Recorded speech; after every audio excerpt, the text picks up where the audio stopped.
4th Platoon. Outlaws! 57 assigned, 54 present. 3 did not meet the standard, First Sergeant.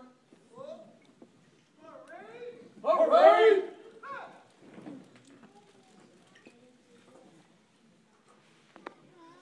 Military forces have worn distinct uniform items for centuries to create a psychological advantage and boost their esprit de corps.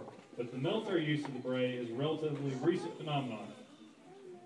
Scottish Highland troops wore a bonnet in the 17th and 18th centuries, while the headgear most people now know as the beret was worn in the Basque region of France and Spain during the same period.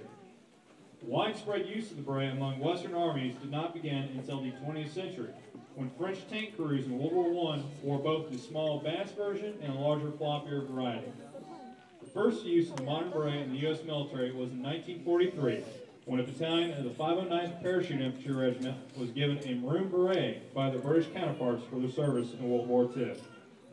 The first widespread use of the headgear by U.S. forces came shortly thereafter, when a new Army organization that was specially trained for insurgency and counter-guerrilla warfare began wearing a green variety in 1953.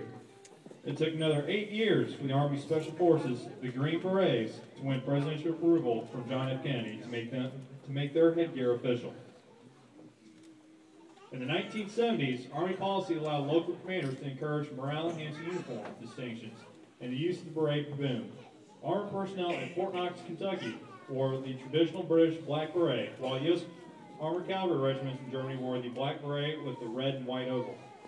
Troops in the 82nd Airborne Division at Fort Bragg, North Carolina began wearing the maroon beret in 1973. And in 1975, the Airborne Rangers received approval from the Army Chief of Staff to use the black beret as their official headgear. Today, the black beret fosters an attitude of excellence among the entire Army, as it moves forward with its sweeping transformation effort to a lighter, more deployable, and agile force. Today's Army is an expeditionary force that stands ready to deploy, engage, and destroy the enemies of the United States. To symbolize this, the Army adopted the black beret for Army-wide wear. Effective 14 June 2001, the first Army birthday in the new millennium, the black beret became the standard wear in the Army, active and reserve components.